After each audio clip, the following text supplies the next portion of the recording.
उस दिन अगर वो अजनबी नहीं मिलता तो शायद हमारी हालत और बिगड़ जाती। वैसे तो नर्मदा परिक्रमा में रोज नए लोग मिलते हैं, कुछ बस रास्ते का हिस्सा होते हैं, लेकिन कुछ दिल में हमेशा के लिए बस जाते हैं। हम मुंदी शहर में थे। रास्ते में ठंडा पानी पी लिया, जिससे धीरे धीरे गला जाम होने लगा। तबीयत बिगड़ चुकी थी और शरीर भी साथ नहीं दे रहा था। गायत्री शक्तिपीठ मुंदी में हम लोग आए हैं। दोपहर की भोजन प्रसादी यहाँ पर हम ग्रहण करेंगे, सभी परिक्रमावासी साथ में।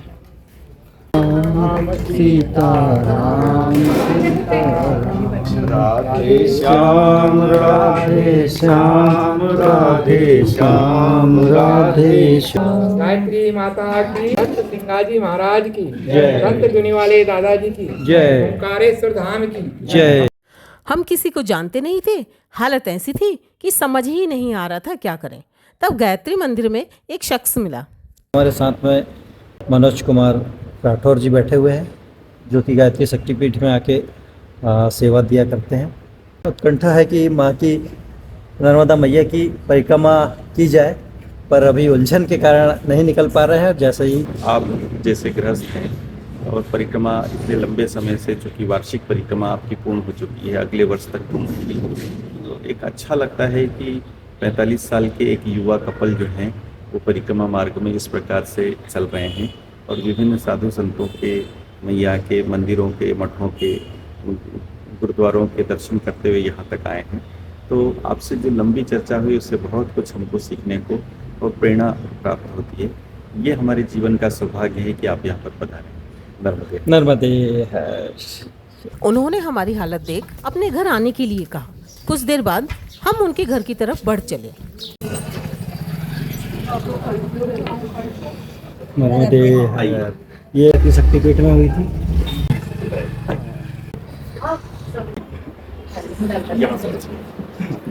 जिसे आप नर्मदा मैया साथ में रखते हैं ना, हाँ, आपने ये गंगा जी और नर्मदा जी साथ में हैं। अच्छा, पिछले 3 सालों से हमारे घर में रोज सुबह शाम आरती होती है। ये गुरुदेव माता जी, गायत्री माता, नर्मदा जी, गुरु जी, आकर के गणेश जी। और ये अभी मैं परसों ही आया हूँ ओंकारेश्वर से, तो मैं रोज नर्मदा जी के जल से एक ढक्कन से बाल्टी में डाल के नहाता हूँ, उसको भरते रहता हूँ। मतलब उस स्रोत को कभी खत्म नहीं होने देता।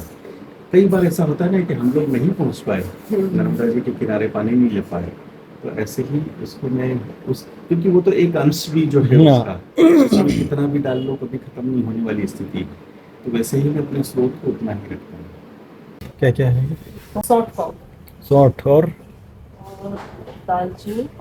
चिल्ड पानी पीने से मेरा भी गला बैठ गया है, आवाज़ मेरी दब गई है। उन्होंने और उनकी पत्नी ने बिना देर किए बड़े ही प्रेम से हमें कुछ घरेलू दवाइयाँ दी। उस समय वो दवा नहीं बल्कि उनका अपनापन ज़्यादा असर कर रहा था। हम और वे दोनों जानते थे कि ये मुलाकात शायद पहली और आखिरी है। इसके बावजूद उनकी सेवा में कोई कसर बाकी नहीं थी। जी बहुत बढ़िया थी चाय। उसी में देखिए ये लौंग है। हाँ लोग हाँ, सेक दिया उससे। सेकने से इफेक्ट बढ़ जाता है। बड़ी पुड़िया डब्बी दूँ क्या? डब्बी में देखिए। नहीं ठीक है, चल रख लेंगे कहीं पर। सारी दवाइयाँ जो है मनोज जी के यहाँ से, सर्दी और शीत की सारी दवाइयाँ उठा के, सौंठ, शहद, हल्दी और दालचीनी, ये सब हम ले जा रहे हैं। भाई सब बता देंगे। पूरी सारी चर्चा हो गई है सुबह से लेकर अभी तक। ठीक है भैया, नर्मदे।